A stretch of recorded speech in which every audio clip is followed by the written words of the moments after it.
जय हिंद दोस्तों पाकिस्तान लगातार इसके ऊपर डिस्कशन चल रहा है क्योंकि अभी अभी इसने फ्राइडे को अपनी नेशनल डिफेंस पॉलिसी जो है या नेशनल सिक्योरिटी पॉलिसी जो है वो डिक्लेयर की है। और उस नेशनल सिक्योरिटी पॉलिसी के अंदर जो पिन पॉइंट लाइंस हैं उनमें एक लाइन ये भी है कि हम हिंदुस्तान के साथ 100 साल लंबी लड़ाई नहीं चाहते। और कहीं ना कहीं जियो पॉलिटिक्स की जगह जियो इकोनॉमिक्स जैसे शब्दों का इस्तेमाल किया गया और बहुत सारे डायमेंशंस को उसने कवर करने की कोशिश की। लेकिन मेरे को इसमें जो चीज़ समझ में आई वो कुछ और ही थी। इस वीडियो में उस पाकिस्तान की सरकार का, यहाँ तक कि पाकिस्तान की सेना का डर भी मुझे दिखाई दे रहा है। अब इस पूरे टॉपिक को डिस्कस करने से पहले मैं आप लोगों से यही अनुरोध करूंगा कि मेरे इस चैनल को लाइक करें, सब्सक्राइब करें, शेयर करें, बेल आइकन जरूर दबाएं ताकि जल्दी से जल्दी हमारी वीडियोस आप तक पहुंच सकें। और दूसरी सबसे ज़्यादा इंपॉर्टेंट सिचुएशन दोस्तों, ये सबसे ज़्यादा इंपॉर्टेंट इंफॉर्मेशन दोस्तों ये है कि 22 जनवरी से हम लोग एनसीईआरटी का ज्योग्राफी एनसीईआरटी प्लस मैपिंग का बैच लॉन्च कर रहे हैं, जो कि आईएएस पीसीएस के स्टूडेंट्स को पीटी के अंदर बहुत ज़्यादा काम आने वाला है। मात्र 500 रुपये महीना इसकी फीस रखी गई है। जल्दी से जल्दी आप अपना रजिस्ट्रेशन करवाएं और हमसे मिलें ताकि हमारे बैच को ज्वाइन करें ताकि आप पीछे ना छूट जाएं। ऑनलाइन क्लासेस होगी, जूम पे होंगी, रिकॉर्डेड भी आपको मिलेंगे। जो भी बाकी फीचर्स हैं वो आप जल्दी से जल्दी पूछ सकते हैं क्योंकि इसमें टेस्ट वगैरह भी करवाए जाएंगे ताकि आपका ये वाला पोर्शन कंप्लीट हो जाए अच्छे तरीके से 10 ईयर क्वेश्चन पेपर्स के साथ। अब दोस्तों आ जाते हैं टॉपिक के ऊपर। टॉपिक है पाकिस्तान का शब्द जियोपॉलिटिक्स। असलियत में उसकी पाकिस्तान ने national security document, security policy जो है वो जारी की और अप्रॉक्सीमेट 2022 से लेकर 2026 के बीच की ये पॉलिसी है। अब असलियत में इसके ऊपर जो मेन पॉइंट है वो ये इंडिया सेंट्रिक, क्योंकि इसके ऊपर मैं पिछले वीडियो के ऊपर भी बता चुका हूं कि असलियत में इंडिया सेंट्रिक मामले क्या हैं और किस तरीके से सारा सब कुछ इंडिया के आसपास ही घूम रहा होता है। तो इंडिया सेंट्रिक क्योंकि ये पॉलिसी है और उसके अंदर क्लियर वर्ड्स में ये कहा गया है कि हम इंडिया से अगले 100 ईयर्स की दुश्मनी नहीं चाहते। अब जब ये स्टेटमेंट दिया गया कि हम इंडिया से 100 ईयर्स की दुश्मनी नहीं चाहते, तो कहीं ना कहीं ये एक का लो कॉन्फिडेंस दिखा रहा है कि भाई हमने पिछले 70 साल यानी 70 ईयर्स इस मामले में इंडिया से लड़ते हुए बिता दिए हैं। और जो जुल्फिकार अली भुट्टो जैसे बंदे ये कह रहे थे कि हम चटनी रोटी खाएंगे लेकिन न्यूक्लियर बम बनाएंगे और कश्मीर से हमारा नाता क्या, ला इलाहा इल्लल्लाह वाली जो नारे लगाने वाली पूरी कौम है, वो इस समय पर अपने लो कॉन्फिडेंस के चलते ये कह रही है कि हम अगले 100 साल तक पाकिस्तान जो है वो इंडिया से दुश्मनी नहीं निभा सकता। इसका मतलब ये है कि कहीं ना कहीं इंडिया को एक सॉफ्ट फेस दिखाने की कोशिश की जा रही है कि या फिर इंडिया के लिए एक सॉफ्ट पॉलिसी दिखाने की कोशिश की जा रही है कि इंडिया के लिए उनका, या यूं कहें कि पॉलिसी चेंज जो है पाकिस्तान का वो दिखाना शुरू हो चुका है कि इंडिया सेंट्रिक जो पॉलिटिक्स थी उसकी हीट की वजह से आज के दिन जो पाकिस्तान बहुत बुरे हालात से गुजर रहा है उसको अब पाकिस्तान को समझ में आ गया है कि मामला क्या है। अब दूसरा जो शब्द इस्तेमाल किए जा रहे हैं कि जियो स्ट्रेटेजिस्ट की जगह जियो स्ट्रेटेजी या जियो पॉलिटी जो शब्द हैं उनकी जगह इस्तेमाल किया जा रहा है जियो इकोनॉमिक्स। इसका मतलब ये है कि अब तक जो पाकिस्तान की पॉलिसी थी वो ये थी कि जियोग्राफिकल लोकेशन जो इसकी है, जियोग्राफिकल लोकेशन जो पाकिस्तान की है वो इतनी ज़्यादा स्ट्रांग है कि पाकिस्तान उसके नाम पर कुछ भी कर सकता है। पाकिस्तान उसके नाम पर कुछ भी कर सकता है, बहुत स्ट्रांग है इसकी ये geo strategic location, geographical location, जो स्ट्रेटेजिकली बहुत ज्यादा इंपॉर्टेंट है। इसलिए पाकिस्तान बार बार वर्ड यूज करता था जियो स्ट्रेटेजी। इस जियो स्ट्रेटेजी के अंदर यहां कहीं ना कहीं किसी भी सुपर पावर को इस्तेमाल किया जाता, सुपर पावर को यह कहा जाता कि यूज आवर लैंड, हमें सपोर्ट करो, और use our land, support us against India in return, support us against India in return. अब बदले में आप हमें इंडिया के अगेंस्ट सपोर्ट करो और प्रोवाइड अस वेपन्स। अब यहां समझने की कोशिश कीजिए, ऐसा नहीं है कि दुनिया के दूसरे किसी देश ने ऐसा नहीं किया।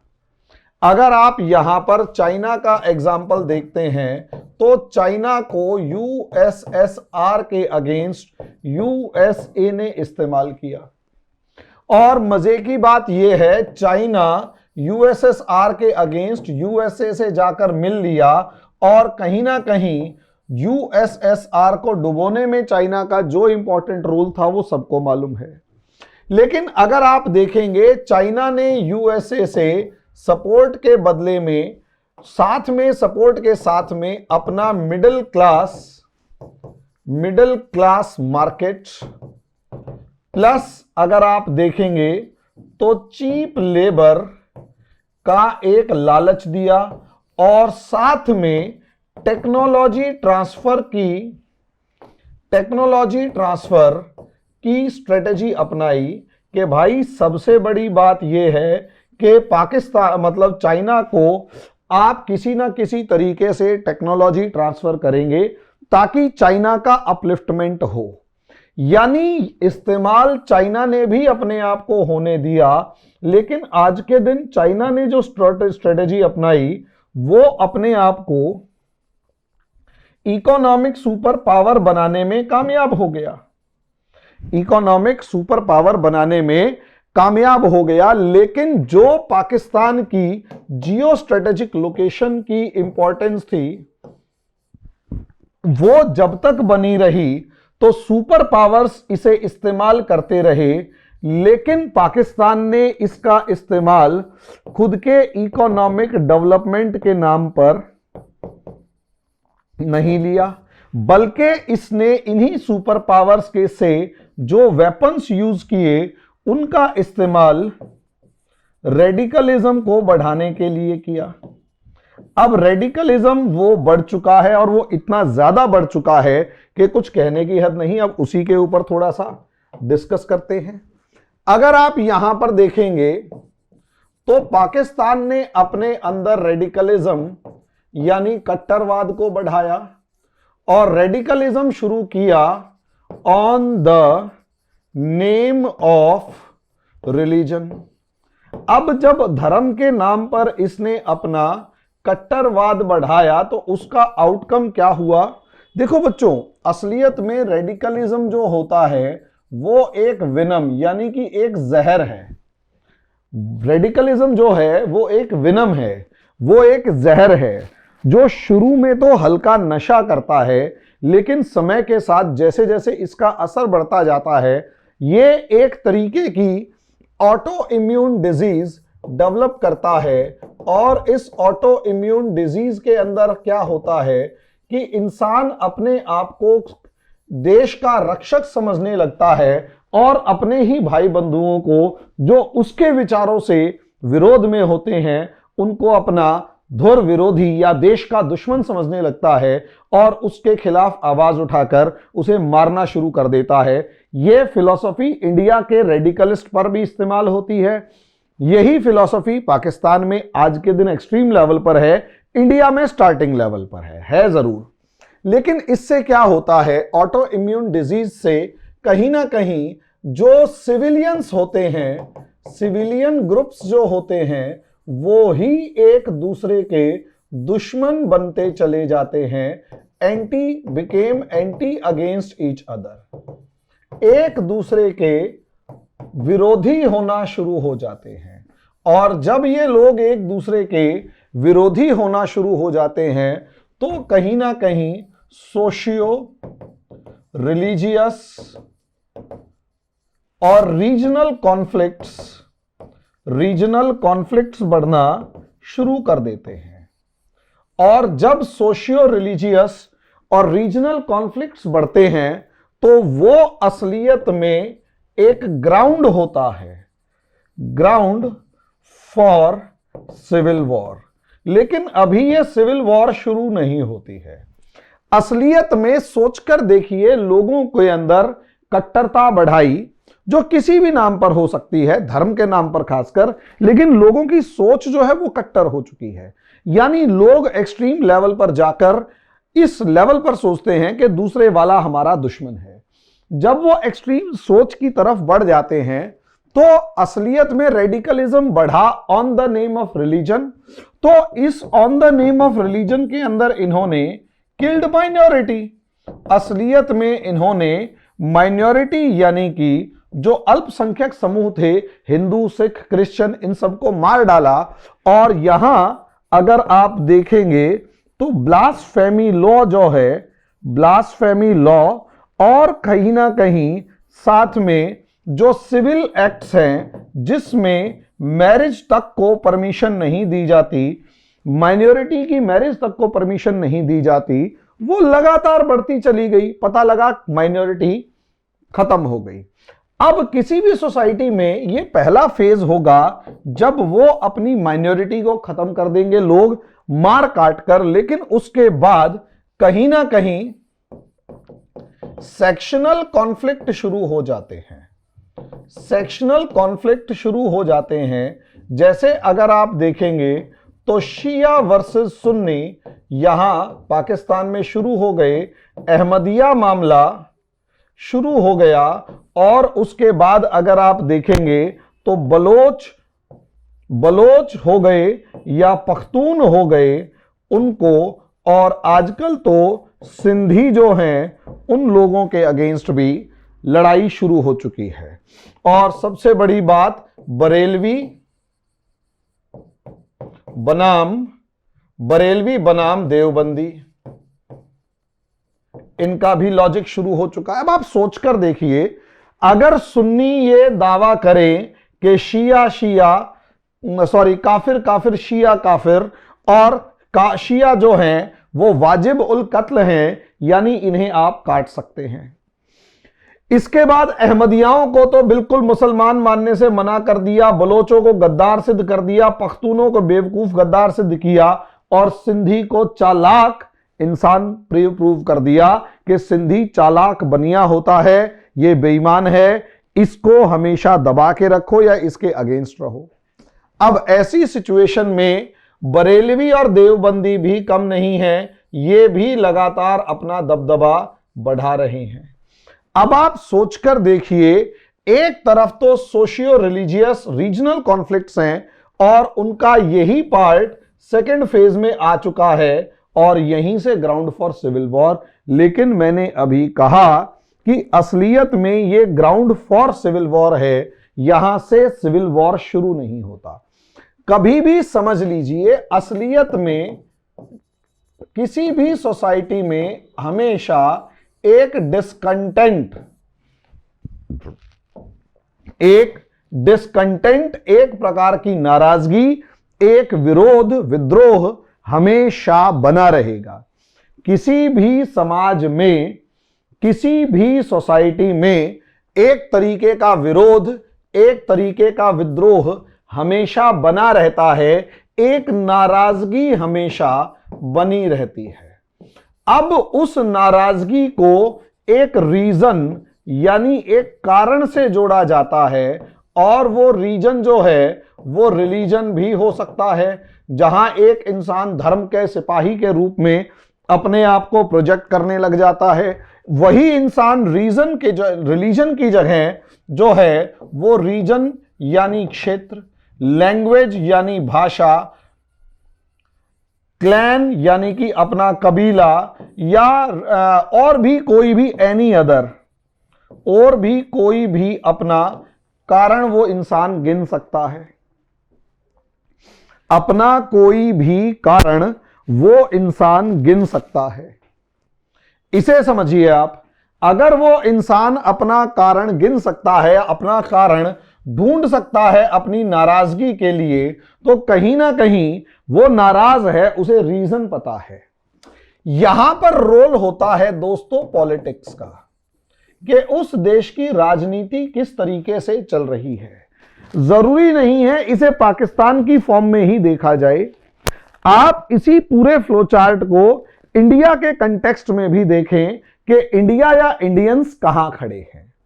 इंडिया या इंडियंस कहां खड़े हैं उन्हें देखा जाए, उसी हिसाब से देखिए कि हमारे देश के साथ कहीं कोई बर्बादी, हमारा देश भी कहीं बर्बादी की तरफ तो नहीं बढ़ रहा, क्योंकि रेडिकलिज्म यानी कट्टरवाद भारत में भी बढ़ रहा है, इसमें कोई शक की बात नहीं है।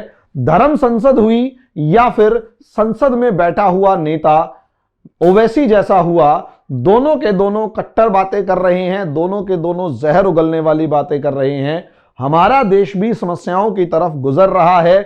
पाकिस्तान जिसके लास्ट फेज में है, इंडिया उसके स्टार्टिंग फेज में है। मेरा एफर्ट इंडिया को इस फेज में बचाए रखने का है, मतलब इस फेज से वापस ले जाने का है, सोशल हार्मनी की बातें करने का है, ताकि लोगों के बीच में ये समस्याएं जो हैं ये दूर हों और हमारा देश इस तरीके के किसी भी सिविल वॉर से बच जाए। क्योंकि दोस्तों कोई भी वॉर है वो बर्बाद तो करेगा ही करेगा।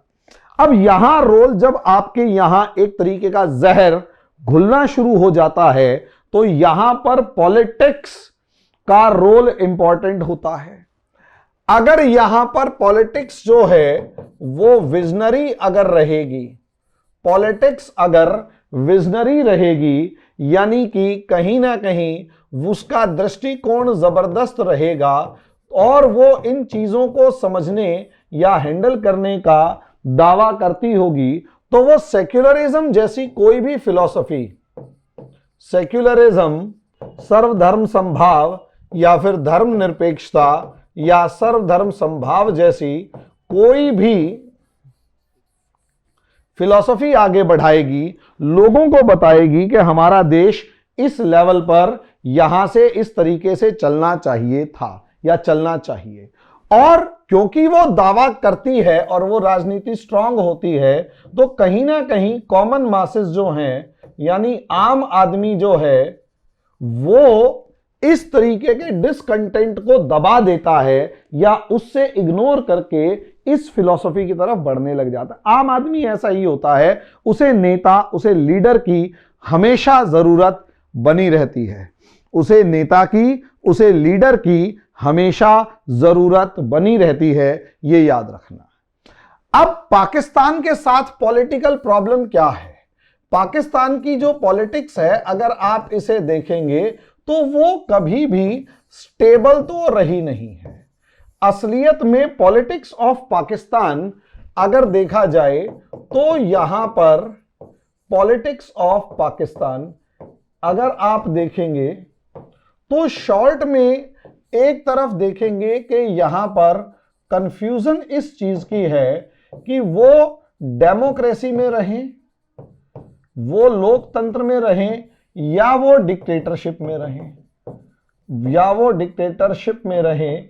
और इस डिक्टेटरशिप के अंदर आर्मी रूल सबसे पहले मैटर करेगा, आर्मी रूल सबसे ज्यादा मायने रखेगा। अब प्रॉब्लम यह है कि पाकिस्तान में कभी भी डेमोक्रेसी को, लोकतंत्र को अपनी जड़ें जमाने की हिम्मत नहीं हुई या जड़ें जमा ही नहीं पाई। अगर आप देखें तो 1964 के आसपास तो इन लोगों का कॉन्स्टिट्यूशन यानी संविधान बना। अब संविधान लिख देने भर से कुछ नहीं होता, इतना समझ लीजिए। कॉन्स्टिट्यूशन अगर आप देखें इन प्रैक्टिस, यानी संविधान के अनुसार आप चल रहे हैं, तो वो 2008 से पहले कभी लागू ही नहीं हो पाया। अब 1947 में हमारा देश आजाद हो रहा है और अप्रोक्सीमेट 51 ईयर्स तक आप ये उम्मीद ही नहीं कर पा रहे कि संविधान लागू हो ढंग से, इन प्रैक्टिस ढंग से लागू हो, और जो इलेक्टेड गवर्नमेंट है वो 5 साल पूरी कर ले। इलेक्टेड गवर्नमेंट अपने 5 साल पूरे कर ले, ऐसा कोई सिस्टम ही नहीं था। 2008 में पहली बार ये लोग ताकतवर बन के आए, या यूं कहें कि वहां पर रोल एस्टेब्लिश हुआ और 5 साल पूरे करने वाली एक सरकार रही। फिर 2013 के अंदर पहले बेनजीर भुट्टो की सरकार आई, फिर 13 से 2018 तक नवाज शरीफ की सरकार आई, और 2018 से उम्मीद यही की जा रही है कि 2023 यानी अगले साल तक इमरान खान की सरकार आएगी। अब सवाल यहीं से उठता है कि क्या पूरे 5 साल किसी प्रधानमंत्री ने बिताए? मजे की बात यह है 5 साल एक पार्टी का तो रूल आ गया, लेकिन 5 साल कभी किसी भी प्राइम मिनिस्टर को नहीं मिले। और यहां पर इसी पावर का एक दूसरा सेंटर आर्मी और इसी पावर का एक तीसरा सेंटर आईएसआई, ये दोनों के दोनों इस समय पर अपने आप को एक तरीके से अलग थलग फील कर रहे थे, डेस्टिट्यूटेड फॉर्म में फील कर रहे थे। यही कारण था कि वो कभी भी एक स्ट्रॉन्ग पीएम नहीं चाहेंगे।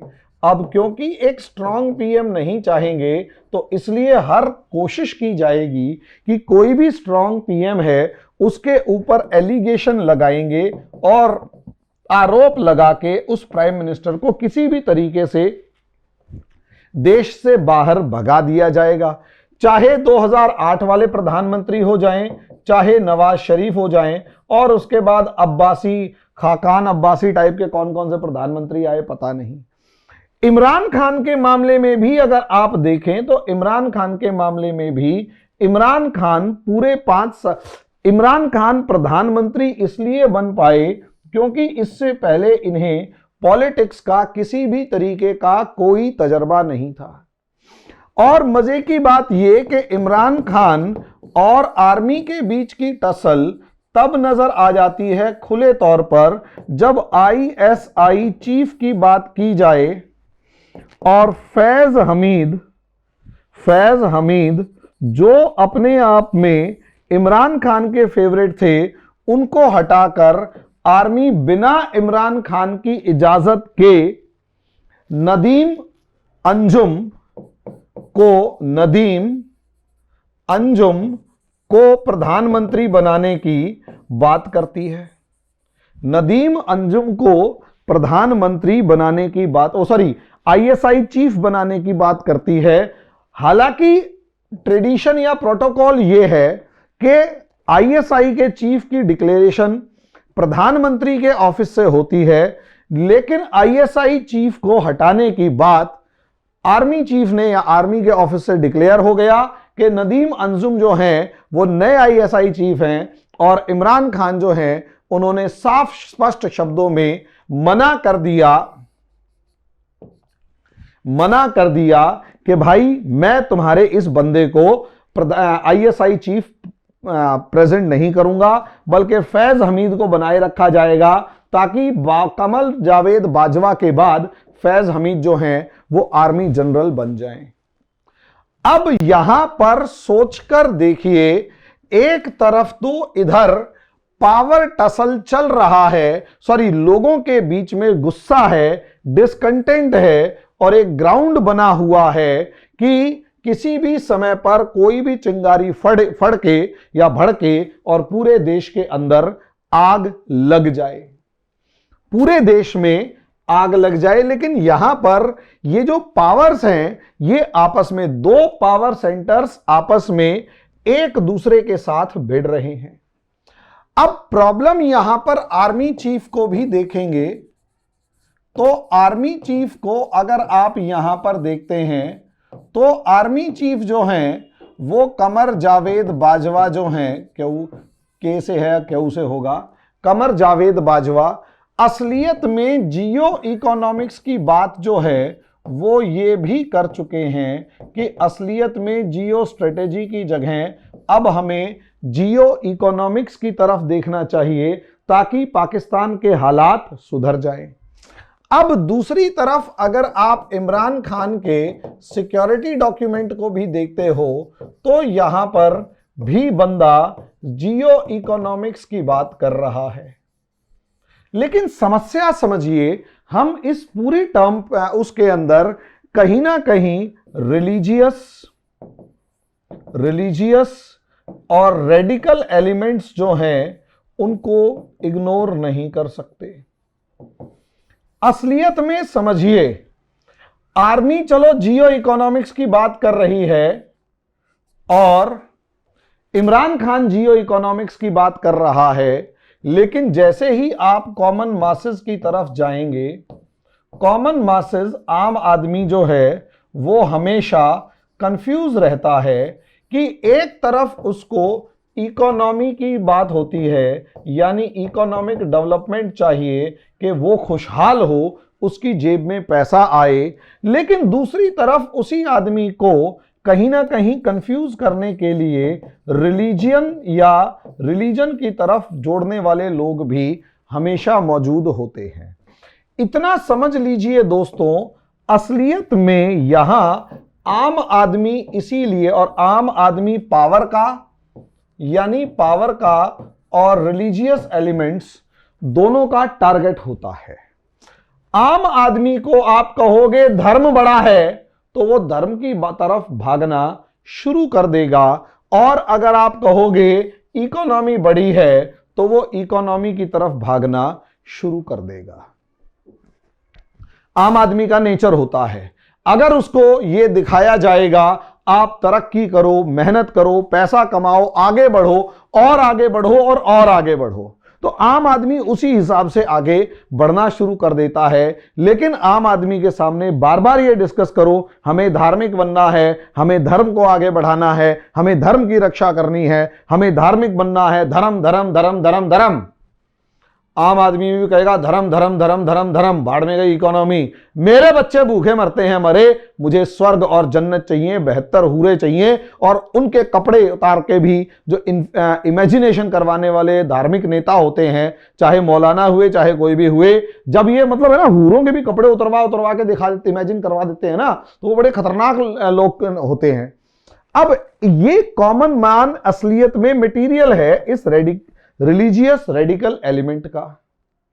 धार्मिक रूप से धार्मिक कट्टरवादी जो नेता हैं, धार्मिक कट्टरवादी जो नेता हैं या धार्मिक कट्टरवादी नेता ही कहेंगे, ये जो नेता हैं इनका सबसे पहला टारगेट ये आम आदमी है।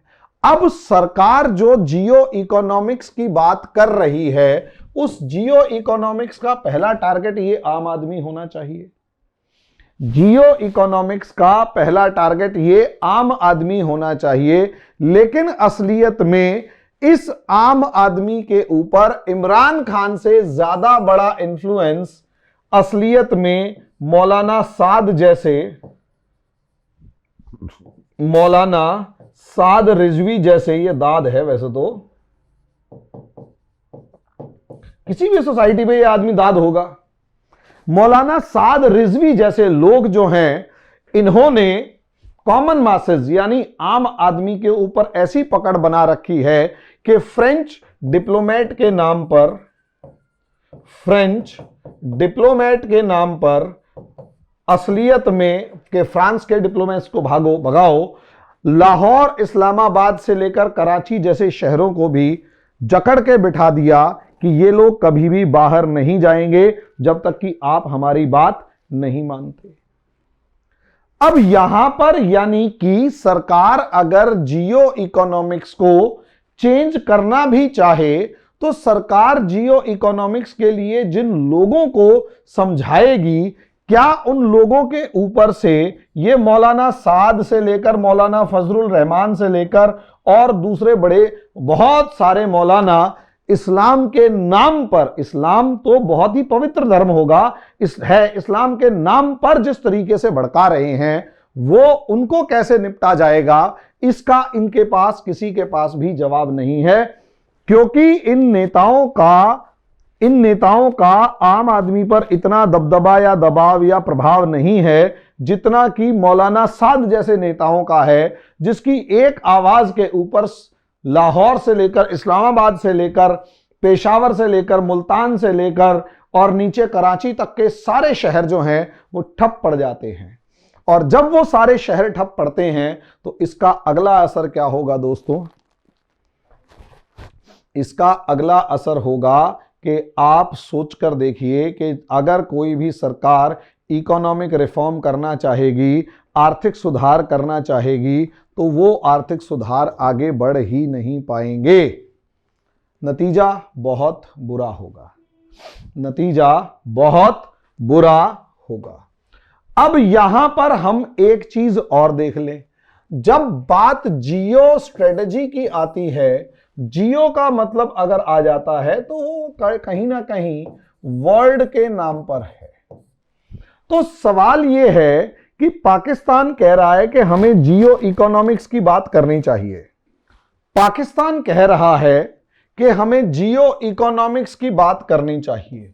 बिल्कुल बढ़िया कह रहा है कि जियो इकोनॉमिक्स की बात करें, जियो इकोनॉमी की बात करें। इसका मतलब यह है कि दुनिया के जो भी उसके दोस्त हैं, चाहे उसके अगले पड़ोसी दोस्त हैं, पड़ोसी देश हैं, चाहे उसमें ईरान हो जाए, चाहे उसमें अफगानिस्तान हो जाए, चाहे उसमें इंडिया हो जाए, और चाहे उसमें इंडिया के बाद चाइना जैसा एक देश हो जाए। ये यहां समझिए भाई, चाइना के साथ कैसे रिलेशन हो, तो ये कह रहा है जियो इकोनॉमिक्स के हो। अब इंडिया के साथ कैसे रिलेशंस हो, तो जियो इकोनॉमिक्स के हो। और मैं कई बार पाकिस्तानी टीवी चैनल्स के ऊपर ये डिबेट सुनता रहता हूं, जिसके अंदर पाकिस्तानी कहते हैं कि दुश्मन तो इंडिया चाइना भी हैं, लेकिन इनका रिकॉर्ड जो ट्रेड है वो $100 बिलियन के आसपास तक पहुंच जाता है। अब तो इस बार तो और भी ज्यादा है, $135 बिलियन का ट्रेड है, जो अपने आप में एक्सट्रीम है। $135 बिलियन।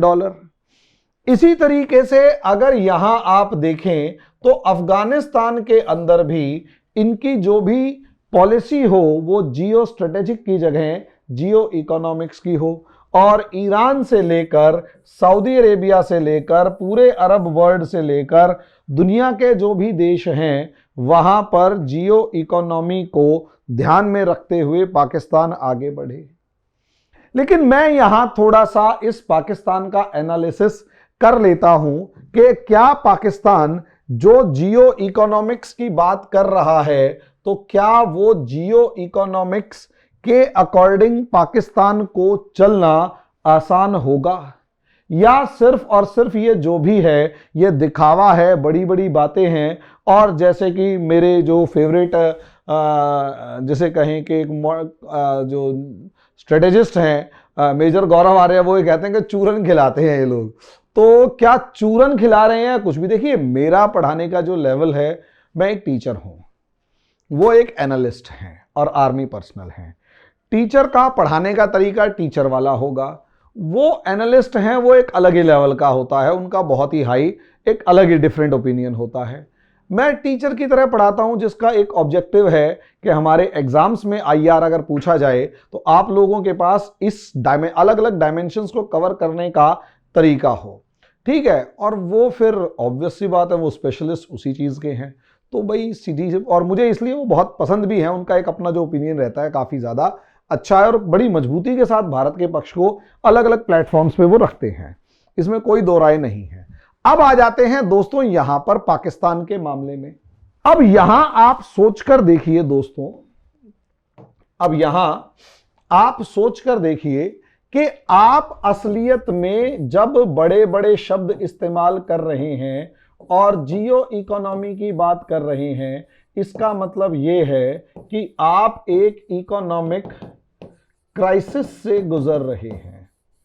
इतना हमेशा समझिएगा कि economic crisis, economy is the politics is the guardian of economy, politics is the guardian of economy, guardian of economy. समझे? यानी इकोनॉमी अगर स्ट्रांग है, इकोनॉमी स्ट्रांग है तो पॉलिटिकल जो सिस्टम है वो भी अपने आप में स्टेबल रहेगा। या तो यूं कहें कि स्टेबल पॉलिटिकल सिस्टम से इकोनॉमी जो है वो स्ट्रांग होती है, जैसे चाइना, अमेरिका। और स्टेबल इकोनॉमी अगर स्ट्रांग होती है तो स्टेबल सोसाइटी होती है, यानी समाज जो है वो स्थिर होता है, और स्थिर समाज से फिर दोबारा से पॉलिटिकल सिस्टम स्टेबल होता है। ये समझ लीजिएगा, जरा जरा सी बात पर ना लड़ने वाली सोसाइटी पॉलिटिकल सिस्टम को स्ट्रांग करती है। अब यहां से ही मामले को समझिए उल्टा सीधा हुआ क्या। इकोनॉमी अब आ रही है क्राइसिस में, यह हैम्पर करेगी पॉलिटिकल सिस्टम को, और अब एकदम से पॉलिटिकल क्राइसिस पैदा हो जाएगा। और पॉलिटिकल क्राइसिस के बाद स्टेबल क्राइसिस जो सोसाइटी है उसमें तो पंगा है ही है, तो सोसाइटी में भी क्राइसिस शुरू हो जाएगा, सोसाइटी में भी क्राइसिस शुरू हो जाएगा। अब आप यहां मामले को समझिए, political crisis, economic crisis, Pakistan इस समय पर बढ़ रहा है। इकोनॉमिक क्राइसिस की वजह से क्या होगा? Political crisis. पॉलिटिकल क्राइसिस का मतलब है कि राजनीतिक संकट पैदा होगा, जिससे क्या हो जाएगा? Social crisis. अब आप समझिए, पहले ही सोसाइटी जो है वो कहीं ना कहीं कॉन्फ्लिक्ट के दौर से गुजर रही है, या यूं कहें राइवलरी यानी दुश्मनी के तौर पर गुजर रही है। समाज जो है वो दुश्मनी के उससे गुजर रहा है पाकिस्तान का। तभी आप देखेंगे तहरीक-ए-तालिबान पाकिस्तान जो अफगानिस्तान से बहुत ज्यादा मोटिवेटेड है, दूसरी तरफ Baloch liberation army, Sindh liberation army, Kashmir के अंदर भी आवाजें उठ रही हैं, और सबसे बड़ी बात तहरीक-ए-लबैक। यानी पूरे देश के अंदर पाकिस्तान को अगर आप देखेंगे तो मोटे तौर पर पाकिस्तान के अंदर एक तरफ पंजाब प्रांत है, दूसरी तरफ कश्मीर प्रांत है, तीसरी तरफ खैबर पख्तूनवा प्रांत है, चौथी तरफ बलोचिस्तान प्रांत है, बलोचिस्तान है, और इधर की तरफ अगर आप देखेंगे यहां पर, तो यहां पर सिंध प्रांत है। अगर आप मोटे तौर पर देखें तो बलूचिस्तान के अंदर आपको बलोच लिबरेशन आर्मी बहुत ज्यादा ताकतवर मिलेगी, खैबर पख्तूनवा के अंदर तहरीक-ए-तालिबान पाकिस्तान मिलेगा, पंजाब में तहरीक-ए-लबैक मिलेगा, कश्मीर के अंदर भी सेपरेटिस्ट जो हैं वो आवाज उठा रहे हैं, और सिंध के अंदर सिंध लिबरेशन आर्मी और सिंध डेमोक्रेटिक फ्रंट जो है एसडीएफ वो खड़ा हुआ है। यानी हर जगह पर आपको बड़े तौर पर कोई ना कोई पावर ऐसी मिल रही है जो लड़ने के लिए तैयार बैठी हुई है या अपोज करने के लिए तैयार बैठी हुई है। अब ऐसी सिचुएशन में अगर कंट्री के अंदर पॉलिटिकल क्राइसिस आता है, पॉलिटिकल क्राइसिस आता है, तो वो पॉलिटिकल क्राइसिस जो है यानी कि अनस्टेबल गवर्नमेंट होगी, और क्योंकि पैसे कम हैं और इकोनॉमिक क्राइसिस है तो इससे आर्मी जो है वो भी वीक होगी, आर्मी वीक होगी, पॉलिटिकल क्राइसिस की वजह से अनस्टेबल गवर्नमेंट होगी, जिसकी वजह से जो सेपरेटिस्ट ग्रुप्स हैं वो पावरफुल होते चले जाते हैं। पावरफुल भैया तालिबान पाकिस्तान से लेकर बीएलए से लेकर जितने भी हैं सारे मजबूत होंगे, और जब ये सारे मजबूत होंगे तो यहीं से गवर्नमेंट वर्सेस सेपरेटिस्ट ग्रुप्स आगे बढ़ेंगे, और यहीं से जो है वो सिविल वॉर इन पाकिस्तान शुरू होगा, सिविल वॉर इन पाकिस्तान शुरू होगा। और उसका अगर इंडिया वहां बहुत अच्छे से पॉलिटिक्स खेल गया तो डिसइंटीग्रेशन ऑफ पाकिस्तान होते हुए देर नहीं लगेगी। डिसइंटीग्रेशन ऑफ पाकिस्तान होते हुए देर नहीं लगेगी। ये चीज पूरी की पूरी हमें पढ़नी थी, समझनी थी और पूरे लॉजिक को लगाना था। आज का ये टॉपिक थोड़ा लंबा जरूर है, लेकिन कहीं ना कहीं किसी भी देश के अंदर कोई भी पॉलिटिकल क्राइसिस आ जाता है तो वो किस तरीके से बर्बाद कर देता है उस देश को, वो यहां नजर आता है। वो पूरे का पूरा क्राइसिस ऐसे नजर आता है, बर्बाद करके रख देता है सिचुएशंस को। अब आगे यहां कहां जाएंगे, किस तरीके से सिचुएशन होगी, हमें आगे क्या करना चाहिए, या पाकिस्तान के अंदर क्या होगा, देखो ये 1 महीने का तो काम है नहीं, सब्र रखिए। सिग्नल्स आते हैं, वो सिग्नल्स अच्छे नहीं आ रहे, पाकिस्तान के लिए अच्छे नहीं आ रहे, हमारे लिए तो खुशी की बात है, पार्टी ऑल नाइट टाइप की बात है। बस हमें तैयार रहना चाहिए, हमारी जो सिक्योरिटी एजेंसीज हैं, स्पाई एजेंसीज हैं और जो इस तरीके की इन्फ्लुएंशियल एजेंसीज हैं उनको, ताकि पाकिस्तान में इस तरीके की पॉलिटिक्स करें कि उसे डिस्टेबलाइज करें और उसे इससे काट के रख दें, ताकि इससे यूरोप को भी फायदा होगा, अमेरिका को भी फायदा होगा। ये जो बार बार है ना पंजाबी जो हैं, पाकिस्तानी पंजाबी जो बार्गेन करते हैं, वो नहीं कर पाएंगे। और रही सही कसर, आगे जो सिस्टम में चेंज आएंगे और एक नया देश होगा, उससे बलोच लोग जो होंगे उसको ह्यूमैनिटेरियन ग्राउंड पर सही बहुत सपोर्ट मिलेगा। तो दोस्तों इसकी तरीके से आपको समझ में आया होगा कि असलियत में सिचुएशंस कहीं ना कहीं सिविल वॉर की तरफ इशारा कर रही हैं। बाकी समय के साथ आगे क्या होता है वो बाद में देखा जाएगा। अभी के लिए इतना ही, धन्यवाद।